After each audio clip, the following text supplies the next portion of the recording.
that good? That's that good. Way? That's good. Yeah. Am I too? I'm super obvious if I bring out my. Yeah, it notes. doesn't matter. Totally fine. We're pretty normal We'll about just it. be clear about it. Check out my sweet notes. You're a researcher. And You brought your and research. The Yeah. big gulps. Is that a big gulp? It's so funny because we talked about that this morning. Yeah. I picked her up from the airport, and then she's like, "Can we get?" I'm like, "You want a coffee?" She's like, "No, I want a big gulp." I'm Yeah. like, all right, well, let's do that. And so then I'm like, "I haven't had one of these in forever." And then I laugh. I said, "I bet Dr. Brett says something about the size of the cups in the first 20 minutes."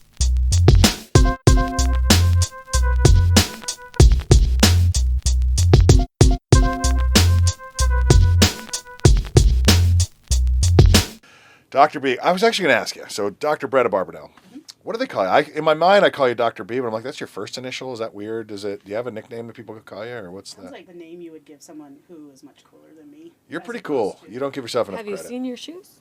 Oh, yeah, my very cool shoes. There's a street Come cred. on. My street cred For those shoes. listening, these are completely bedazzled, glittery pink laces. These are They're purple. purple. Tennis Sorry, shoes. They had a I'm pink guy. option. Yeah, These were I know it looks pink, standalone, but Yeah. next to I see. the pink, these are purple. Got Yeah. it. Very Okay, important fair to enough. clarify. It is. They're I can see rocking, that. is what we're saying. So Yeah. not what you expect on a head of research type of program, but PhD in bedazzling. So we're here. So anyway, Interesting you frame it that way, actually. Yeah. So in, that's a few years ago, 8-9 years ago now, I went and I gave a talk at Conspelautoriteit, the Dutch gambling I was authority. going to say, you have to explain And what that is. PSA, the Dutch gambling Yeah. authority. Doesn't ring a bell. And their media person was so nice. They were so excited to have me there giving this talk, and they did like a little bio, not like a big press release or something. And the line that, now this is awkward because I feel like I have to go pull the exact line that I emailed to my family because it was so great, but translated was basically, Dr. Brett Abarbanel is not your traditional academic. She is bubbly and effusive, and she smiles a lot. In short, she's a true American. Go America! I'll take that. Way to represent. That's our reputation. Yes, I am an American academic. It's like, all I heard is you're an optimist, and we love you. Yeah, it's like, Yeah, what does this say about the other academics you bring Yeah. in? I know. Who has to go after these you? rigid on that Dutch stage? people. Yeah, jeez. It's like, and That's then, hard to follow. You open with a joke. The next guy's like, the world is ending. It's like, what? That was a great day. I did the talk, and then we had like this sometimes they do like someone will take you out for a drink, Sure. or they'll actually have a little thing prepared, and it was just this huge platter of fried foods, and I was like, oh my god, Oh, yeah. this is like, you went all out for the American. This is really a welcoming. It was great. I such a good time visiting them. It was a very, very cool. So how long have you been at UNLV with IGI? So I originally came to Las Vegas in 2007. Okay. And I started working at IGI then.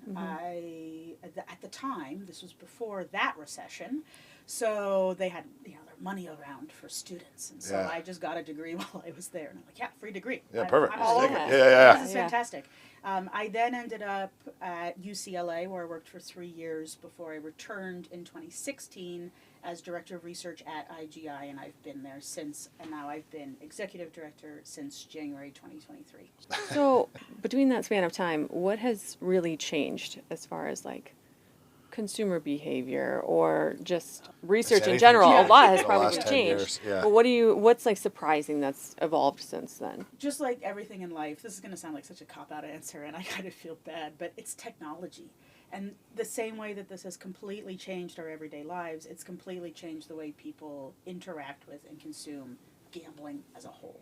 So that might be something as simple as being easily able to place a bet on your phone rather than needing to go to a book or going to find your bookie on a street corner somewhere, which I know people still do, right? That's not saying that's disappeared. Yeah, right. To using technology and big data resources to learn more about consumers, if you're the industry, using that same data in our research space to learn more about consumers, just in terms of whether that's business research questions or harm prevention questions. The ability to process data is so different now than it was 18 years ago. Yeah. But Yeah, it is. It's completely different. I mean, in 2007, I would still talk to researchers who would refer to like punch cards that they would have to enter into the computer that would be bigger than this room. Yeah. Wow. Yeah. And now that's like an afterthought. I remember talking to a researcher who has since retired who really hated the idea that we would write papers in word processing software because people were bad at saving changes, like saving updated drafts. Whereas if you hand wrote it, then you'd have tons and tons of different drafts. And now we have like Google Docs, and it's just auto saves all your past things. I mean, little things like that, all the way up to now. Just the incredible ability to build just frankly stunning, innovative graphic user interfaces for consumption of gambling and different designs for gambling games is completely different. The way we consume it is different. And so in research, one of the big topics that often comes up is replication and the value of replicating research. And we quickly reached a point where replicating research was useful, not just to see if we could repeat results, and that results were useful the first time, but also to see how things have changed since the first time, because it's just a completely different environment in which people are interacting. Yeah. So with the rise of like responsible gaming and with how accessible gaming is in general now, like you're talking about, there's iGaming, there's sports betting. People have more resources for responsible gaming, but at the same time they have more access to gambling. Is that helping people more, or do you think the risk is greater of like people developing negatives? Yeah, I mean, that's a great point. I think it's a mix. One of the things that we've found with regard to these new technologies and these new abilities to reach people, new platforms, etc., is that we're more easily manipulated. We know that more broadly, right? And so some of the games that we can design, I mean, you absolutely can design a game these days that is built to addict. And, and this is one of the things that always kind of blows my mind, because I do a lot of work in gaming beyond the scope of gambling gaming. And all the time you see video games or mobile games designed as the most addictive game ever. Still, it's 2025 and you still see this. And I can't imagine somebody in the gambling world advertising this way now. I mean, if I go back 30 years probably, but now, never. And when so you say that, they're messaging that. They're saying, the "This is my Mike's Funland. It's the most addictive like game my ever." Targeted ads when I'm scrolling through social media are like, "Play the most addictive game on the market." I'm like, "Holy crap!" That seems like the kidding opposite me? of Why what would I I want. want Yeah, to do exactly. that? I'm trying not to do do I that. want to I just do want to that? kill 30 minutes a day. I'm not trying to Yeah. lose my life here. Yeah. But look at the way we've gamified this kind of stuff. Like, look at the Duolingo guilt trip is a meme at this point. For the sure. way they game so it's not just gambling games. This is more broadly the gamification of life, and there's so much value to be had in gamification. Like, think of the different. Going back, I guess the foreign language learning, right? Learning is an incredible way that we've gamified some of our practices and learning practices, because we want to make it a habit to learn and remember things. Yeah. Well, those same habit-forming behaviors are things that can show up in addictive behaviors and things like gambling. So in that sense, absolutely, yes, it's much easier in many ways to see that happening. But you're right, simultaneously, we also have so many new ways to see patterns that might be arising before they become a problem. We have ways to communicate with people that this might be a problem. This has happened so quickly, though, that we haven't quite figured out how to strike that balance yet. And I think that that's going to be a major stream of research for at least the next few years, until our AI overlords take over and just tell us what to do. What do we say? That would be like 3 years from now or something like that. Faster by the day as it learns from it. Yeah, exactly. But levity aside, this is a space where we haven't quite figured out what the balance is, but we need to quickly, because the products themselves, the technology itself, is evolving so much faster than we are finding answers. Yeah. Is there any? Last time you were on, you mentioned you don't have like a favorite research project. They're all kind of your kids, whatever. But is there one that you're really looking forward to, like the outcome? You're like, wow, they're studying this, and I can't wait to see what they come up with. Like, not that it's your favorite. You're like, I'm just more intrigued, or I'm like really curious to see what the outcome might be for one or some of these projects. Favorites among babies. I mean, I'm not trying to be favorites. That's what I try to say. It's not the favorite. It's maybe just Oh my God. No one's gonna die. As soon as we walk out the door, Hillary's gonna call my staff and be like, "Okay, you're canceling these projects." Just so you know. So. If your name's not Kaz, you're out. Okay, that's it. Yeah, exactly. Yes. It's a sports integrity project, and what we're looking at is point-to-point data from tennis matches, and tennis is a very structured sport. Sure.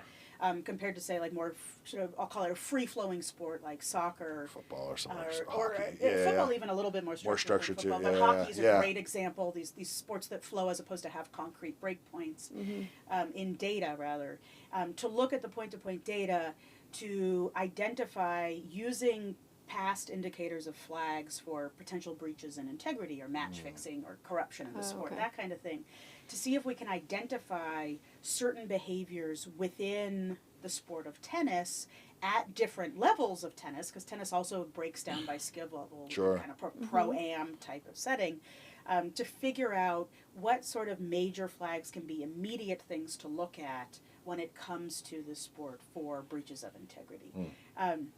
And they'll sort of be a combination of both tennis performance data and betting data. So we can look at fluctuations in pricing as well as fluctuations in monetary input and output, as well as tying that to kind of time frames around the performance itself. So I'm really excited to see what that might kick out. I don't know what it's going to be. And what's even more interesting is it could spit out nothing. And that would also be a really interesting outcome. No one's cheating at tennis. Well, not necessarily no one's cheating, but more like we can't identify exact points interesting. to be able to say as flags, which in itself could be really interesting. That means we have to go look elsewhere because clearly, humans are humans. Somebody out there is doing something, bad at any given point. So we can't. It would be silly to assume everything is perfect and everything is clean. But yeah, I'm really excited to see what comes out of that. If there are specific tennis behaviors that are things to look for, and we'll go from there. What are some of like your dinner party stats that you the old dinner party stat question. Like you're sitting by someone, they ask you what you do, and then you get talking. Like, what are some stats that you're like, the fun facts. If you're talking to like an operator, supplier, well, first anyone. of all, if people don't know me and they ask me what I do, and I'm like, I'm a professor of gambling. And almost always the first response is, wow, you don't look like it. Like, what did you expect? Really? Yeah, exactly. I'm the kind of person You must not have saw my sequin shoes. That's what I exactly. Yes, my very sweet bling shoes. You're not shuffling cards actively. You don't dress like you live in Las Vegas. And I'm like, what do you mean? I wore these shoes. Okay, the day I wore these shoes and walked around a lot, which I think is a story I told before we started recording. Yeah, exactly. I was out, and one of the people was out with us. This is this incredibly wonderful German academic, and she looks at me, and of course, one of my favorite things about German culture is it's very frank. Yeah. She looks at me, she goes, why are your shoes so Las Vegas? And I'm like, I live there. She goes, yes, okay. Like, that was just such a... I've accepted this. Happily, this is a perfect... accepting of that response. I'm like, oh, great, we'll move on from there. People are like, you're not in a feather boa, so you clearly can't be, So stats-wise, and actually, for somebody that majored in stats, I don't usually drop numbers in dinner conversation because, eyes roll in the back of the head and people get really bored with you when you Or like facts. Yeah, fun facts, fun I facts. think. I think I shared this one in the last podcast, but one of my favorite is a history fact, which is why do dice have pips on them instead of, say, Arabic numerals that we use in our everyday life, like the size of these sweet cups that you guys have that are, 128 ounces? Knock off big gulps. Yeah, these are gallons of cola. Gallons of cola that you have here. Why don't we use numbers like that on dice instead of the pips that we currently have? Why? I don't know. I don't know. Is it a weight issue? I have no idea. Yeah. Well, first of all, it's really interesting. I get all sorts of interesting responses to this. My favorite one so far, and I had not thought of this potential answer, is it's similar to Braille for blind people. I was like, that's really interesting. That's not the right answer, but it's a really interesting. I would have just said the first guy did it that way, and so now we all do it that way. Like, I have no idea. So that's actually part of the answer. Right, yeah. It just so happens that the first guy to do it that way created the dice that we know today before the modern Arabic numeral system was invented in human history. That's how long we've been rolling dice for taking chances, telling fortunes they were always used for in the past. Interesting. Since before, that's how long we've been doing this as human beings. This risk piece has been part of our lives for so long, and it continues to be part of our lives all the way to today. That is cool. So that's my favorite kind of cocktail party fact that I like to share. That's very fascinating. Very That is interesting. good. Nice. I know. I feel like you're in the news a lot, right? You're leading gaming institute, so that kind of, I think, lends to that. But what's the latest and greatest? Like, what's happened? Last time we talked about your story and kind of different backgrounds for yourself, but, like, what are you working on these days? Like, what's the latest? So I purposely took notes specifically so that I wouldn't talk at you for 3 hours. Yeah. That's good. We wouldn't be mad about that. You wouldn't Even if you mind did, about we that? would edit it down. The big, very exciting new things right now, I tried to limit myself to 3. So right now, we are at a place where our research arm is just exploding, which is extremely exciting for an institute whose main pillars are research, education, and innovation. And for a long time, under our previous director of research, who admittedly was me, we didn't grow in the Previously same under me, where we were not as good as we are now under our new That's director good. of research, who is amazing. His name is Dr. Kaz Rikaharian, and Kaz is fantastic. There's excellent work that's done within specific disciplines, and that's fantastic. So what we try to do is bring all that expertise and get these different views in what we're doing. So when we have this very outward-facing institute producing research, the work then is useful from a lot of different perspectives. It can go into lots of different places. So we have people now from computer science, sociology, psychology, computational neuroscience, which, by the way, is a space I definitely don't understand as well as I would like to. Sounds very Yeah. advanced, Very cool. Communications and education, just tons of different disciplinary backgrounds that all have really different, not just themes and topics, but approaches to those themes and topics, which means you're constantly getting second guessed, which is a good thing in what you're doing, so you can really think through the process that you're doing. So how does that work? So you have all these different, I'll just call them scientists, because it sounds like a lot of those are different sciences, engineers, scientists, whatever, really And smart engineering people, too. Oh, right? Engineering. All good. Loved all the, I call them nerds, but that's probably unaffectionate, right? So all the smarter than me people. So you say they're doing these projects. They're also sourcing grants, right? So how does it work? So like if I was a computational neuroscientist, for example, do I just say, hey, I have this really great idea, and then you try to pitch somebody that has a grant to like fund it? Or is the grant say, hey, we want to go solve this problem? Like, where does the origin of the idea come from? Because you got to fund it. I mean, I understand that. Then you have to have somebody that wants to work on it. Like, how often are those two things already aligned? Or how much are you selling each side on like, hey, tweak your research to solve this, or tweak your grant to fund that? Like, how does that all come together? So sometimes it's already in alignment. There's someone who has a really cool idea, and there's a call for grant proposals that's out there For that. for Yeah. almost exactly that, right?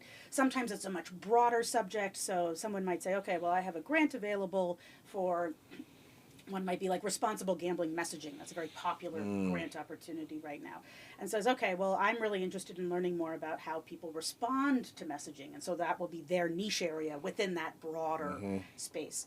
Sometimes we have a research project that we've come up with that we think is really interesting. And so we'll almost shop around for people who might be, like there might be a funder who's also interested in that question.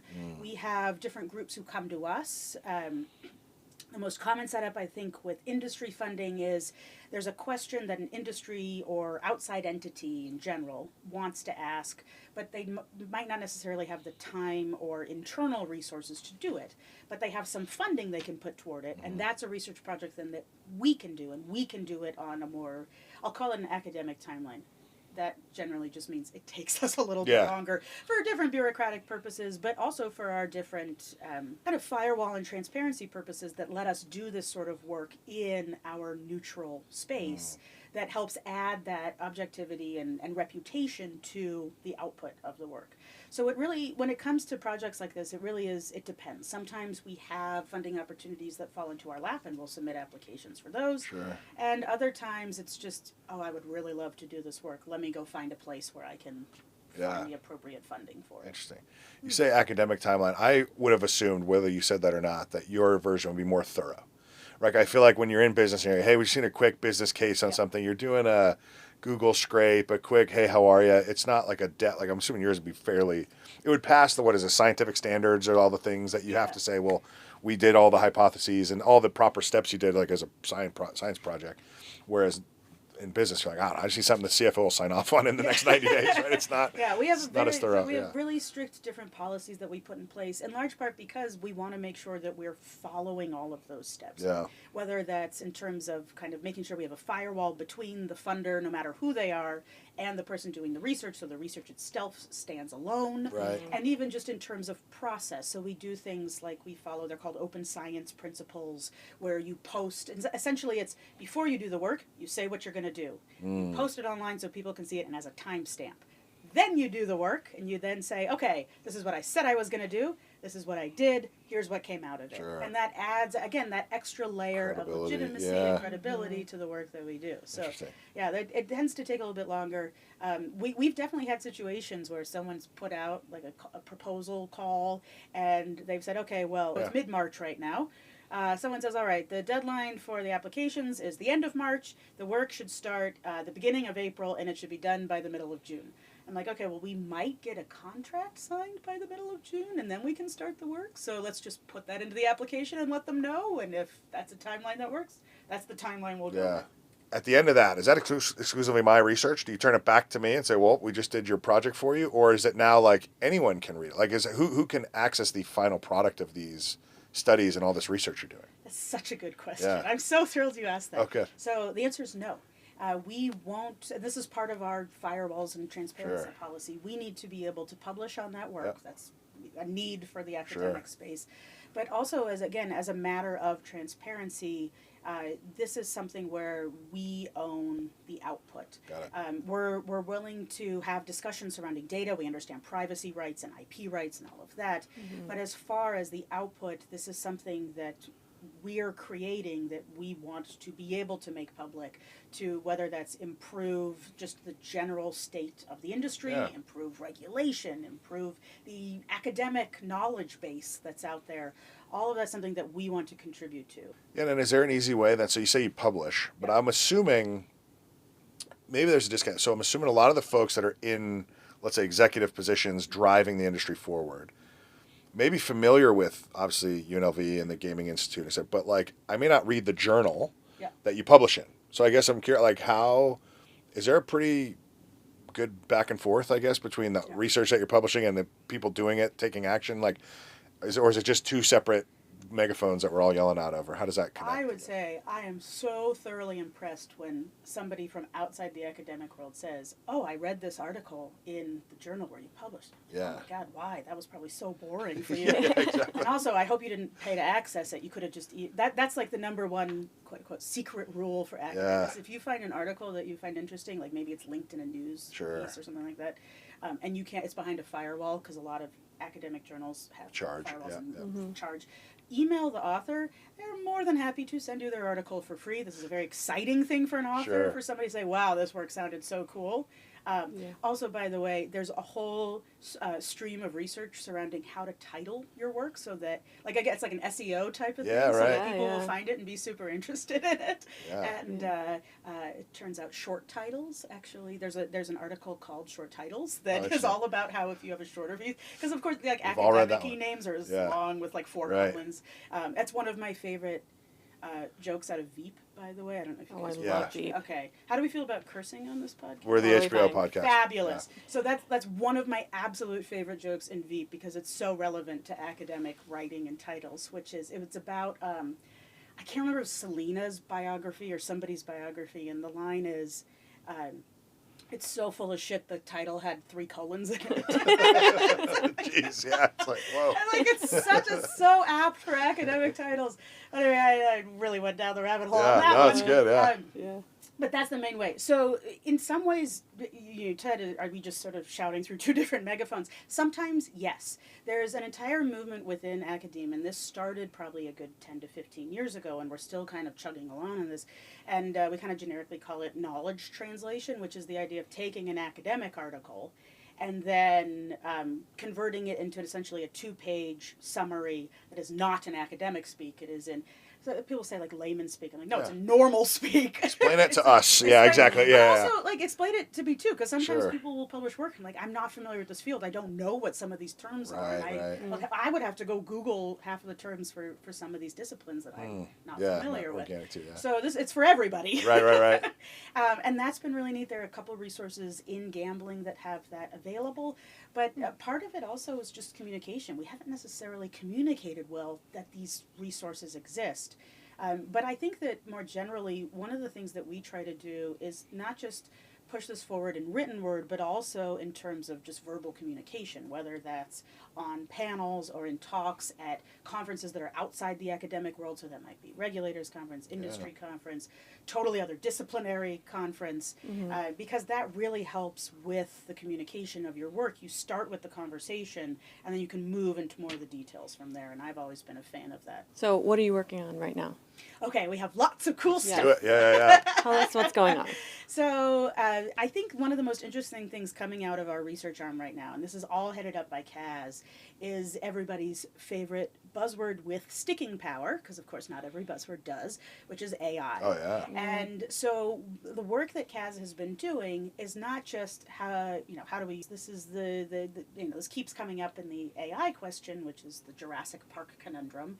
Have you been so busy wondering if you could that you didn't stop and think whether or not you should? Right. And that's the big underpinning of a lot of the work that Kaz has been doing. So he's building an entire research hub around this. Academic institutions love acronyms, so this one, of course, has an acronym. So does gaming, by the way. Yes, So yeah, we're in a good place. Yeah, we're here for each other. So this is the AIRHub, AI Research, AIR. perfect. We didn't Oh, try and get that's too pretty cute cool. on this, Oh. AIRHub. I like that. And so the work that they've been doing is really excellent. We should be launching a very formalized space of this within IGI at some point later in 2025. I don't know the exact details of the timeline, but it's been really neat to see how that's come together and see not just, when we started, it really was the people who are already in AI and were really interested in the subject. But again, when you have kind of the buzzword of sticking power, you see people who are not necessarily working in AI, but want to learn more about it and use it more. Sure. Or learn if they want to use it more, start showing interest in this space, and they've really started showing interest in being part of this hub as well. That'll be exciting. Yeah, and so I guess back to that. So when these guys, Dr. Kaz and the AIRLab, and they get this whole thing and they run a first program through it and they say, wow, okay, you mentioned marketing. Here's what the marketing, and I don't know if maybe it's the ethical question. Here's maybe how we think you should put limits on it or whatever their findings are. Then what happens? They publish in an academic journal. And one of the goals of the hub is specifically to address that question. Yeah. And so the plan with their hub is to have an annual report that comes out that says, here's a bunch of the stuff we found. And then, since not everybody wants to wait a full year for all of these details, right, is to, in the interim, have Kaz in various places at, major events. Usually it's a major conference event, but it doesn't have to be. Yeah, sure. And presenting on this work so that we can then, from these presentations go have one-on-one meetings and other types of events that might happen. Yeah, because that was my exposure to you, was at G2E. You were on a panel. Yes, I exposed myself to you at this panel. I missed that panel. Sounds like a good one. Yeah, exactly. It was a really good panel. It was. We had a great time. Yeah. We were talking about that panel via email, the panelists, because we were thinking of doing a part 2 this cool. year. Oh, But we were talking about, this is like words that matter and how you present things. Do we present it in the same way? Because it was presented as women in AI, and the whole idea was, again, you want lots of different perspectives in what you're doing, because if you just teach kind of one way, and this happens in programming and coding all the time, right? So, for example, the early days of facial recognition only recognized the faces that were similar to the people who were originally coding it, and that was like mostly white and Asian men. Yep. So like if you were black and they tried testing the facial recognition, and it had all sorts of issues with it. Interesting. Because there wasn't somebody from that sort of background or from some sort of race to just use as an example. As a template or as like a learning, and it's just sort of, that's one of the reasons why having these diverse perspectives are so valuable. So we were talking about how do we present this, because if you recall, they put us in the huge room thinking this would be so cool and popular. I mean, look at the people who are on that panel. Like, I mean, I'm sitting there like, I'm the biggest loser on this panel, and I'm so excited to be able to say that right now. And it's like, it was on the right so panel. cool, and Yeah. I'm on the right panel. And we put us in this huge room, and it felt so empty because we had maybe 30 people in a room that could hold 300 or something like that. So we were talking about, okay, do we present it the same way? Do we change the way we present this? How do we do this in today's political environment? Are we going to end up accidentally using buzzwords that we shouldn't use? Right? Not every buzzword has sticking power. Yeah, like right, AI. right. Yeah. So yeah, a whole debate over this. And actually, we haven't resolved it yet. We don't know exactly what we're going to do.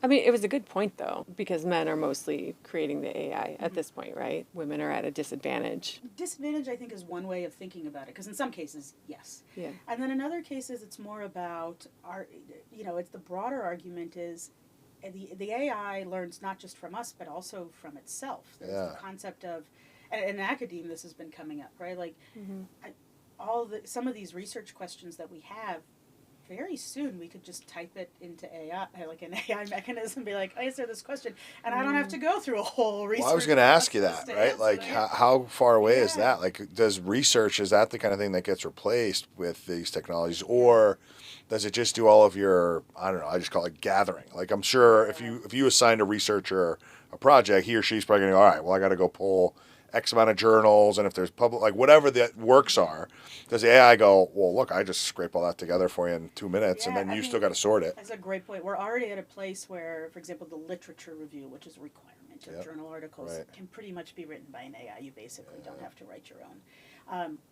I always encourage people to write their own, even if they do it AI assisted, because one of the benefits of the lit review is that you are learning what already exists, and especially if you're pursuing a new space, you want to know what already exists there. You don't just want to ask an AI to write it for you, Sure. and then not read it, and then you haven't actually learned anything. Yeah. You know, right now it's not that.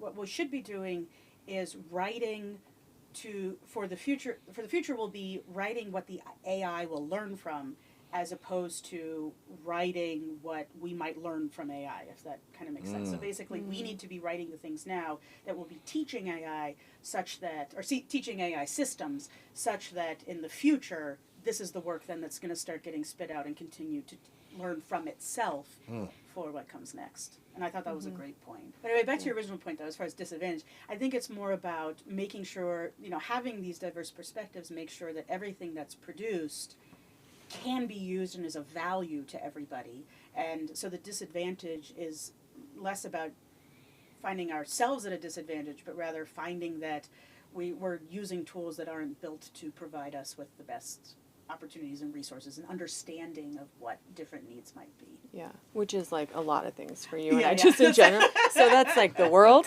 Yeah. So a lot of the world. That makes sense. It was a very good panel. I would love a part two. Bring it back, I yeah. hope you guys do Maybe you it. can moderate it for him. Yeah, that'd be great. They had a great moderator. Oh, I don't know. I don't know anything. We should get They don't Stacey need to me. talk too, because she was moderating, but she also has amazing She insights. did She's have some really good great. insights. Yeah, That's it was it. great.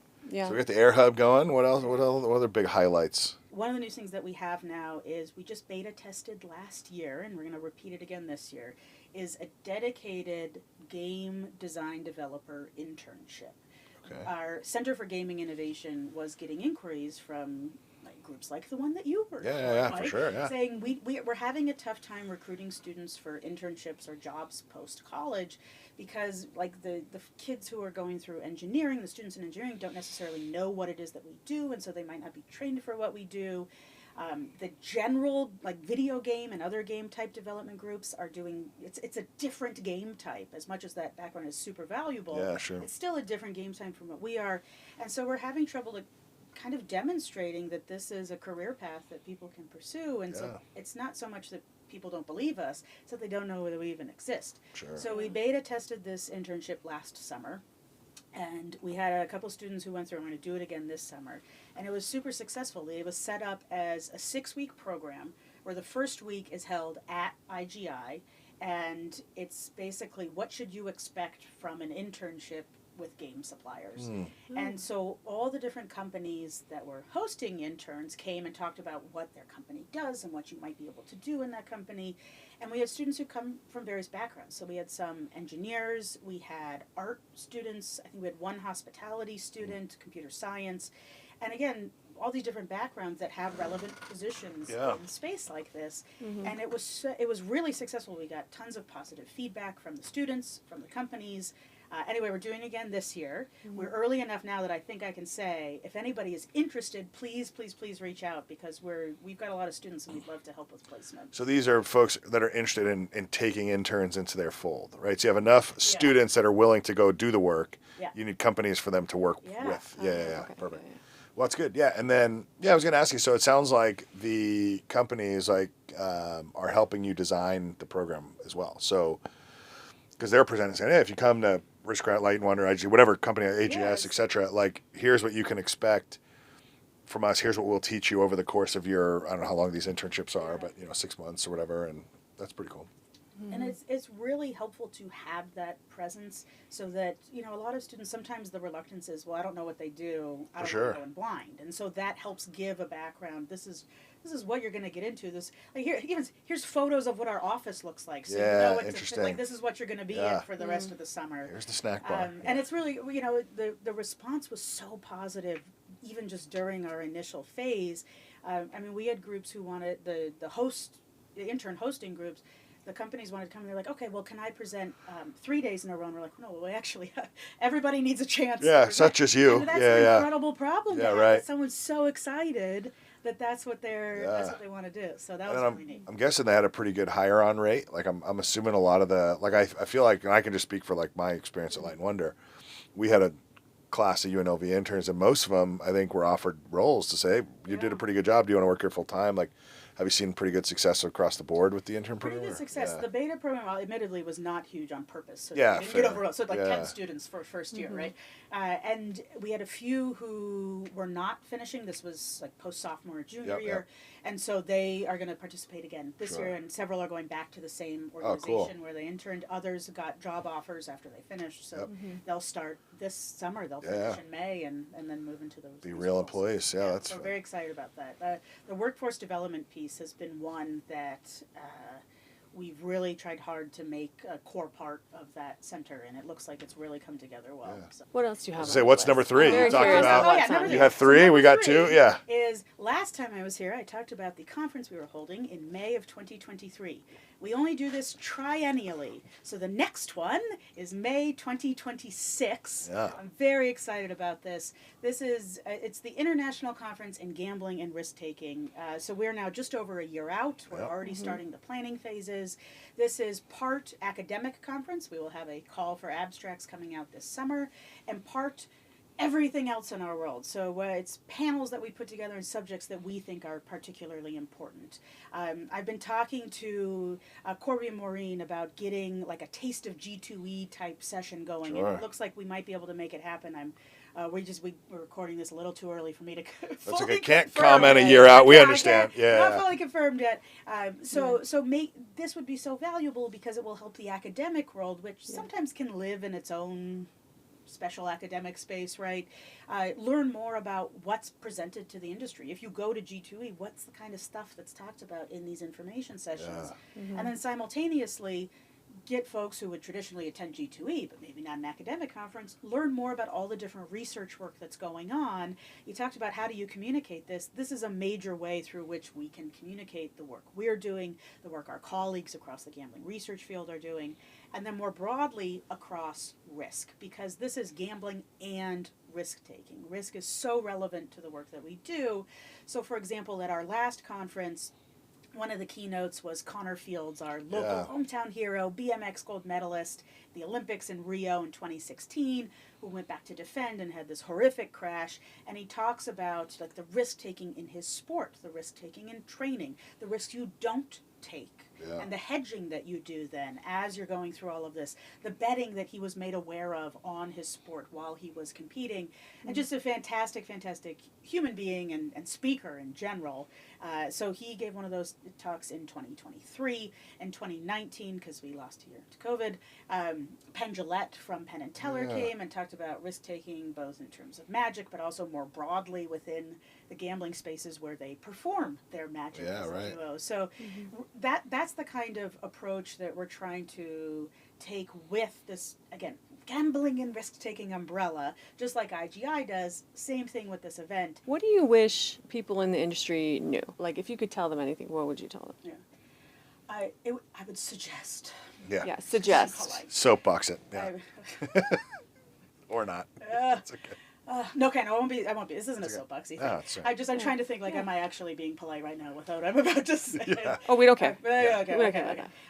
But really, it's an argument I felt like I've been making since day one, and there are plenty of other people. I'm not saying I'm the only person that makes this argument, but it's to take on the consumer perspective with the things that you're doing. I think we so often focus on a business perspective of what a product might do, like what's the product's performance going to be, as opposed to what's the product experience for the consumer.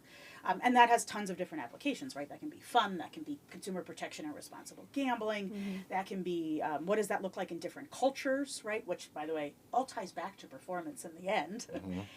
But so often I see tons of different discussions at conferences. I've been in meetings where I've seen people talk about the future of various products or the future of various verticals within this industry, but not necessarily thinking about what that means for the consumer.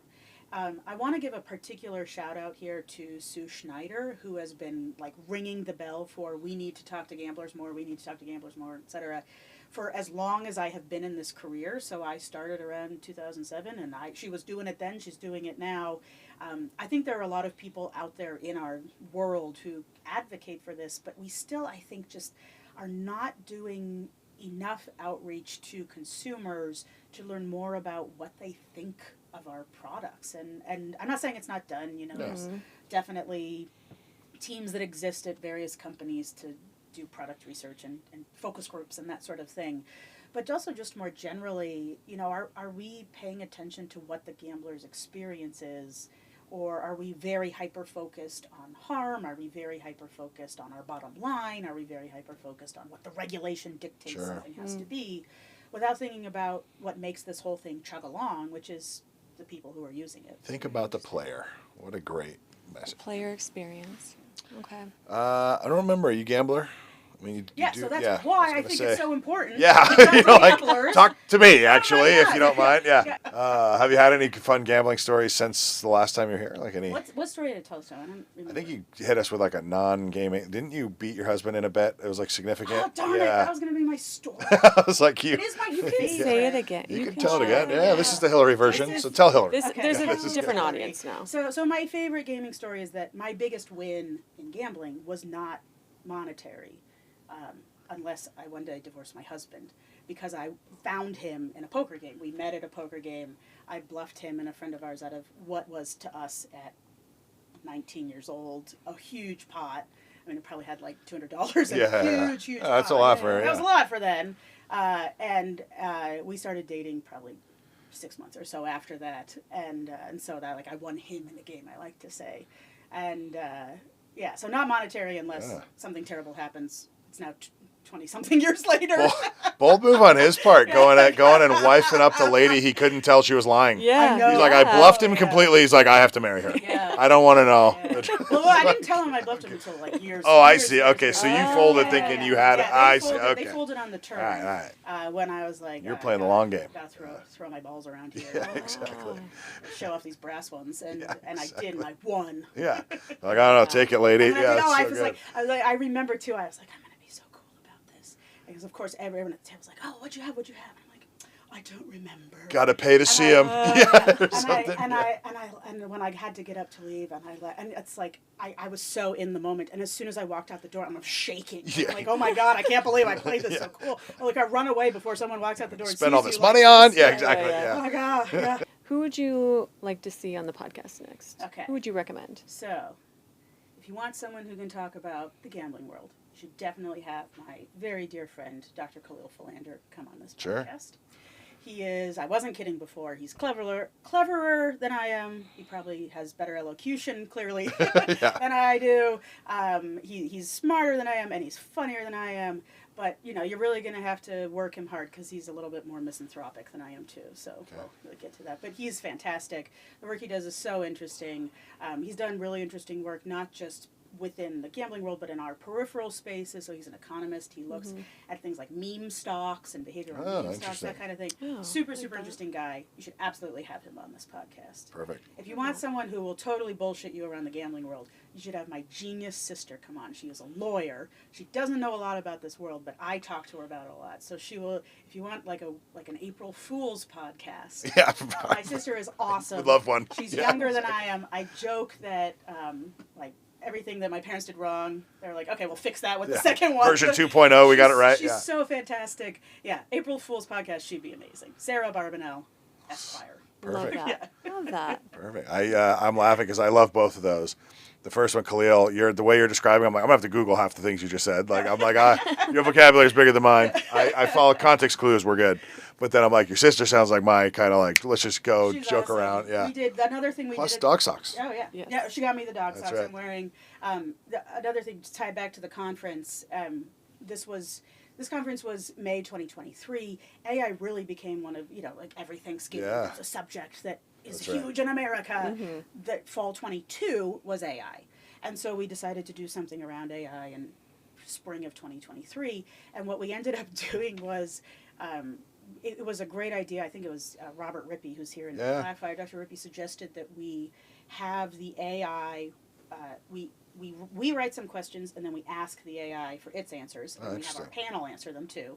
Then we have the AI ask its own questions.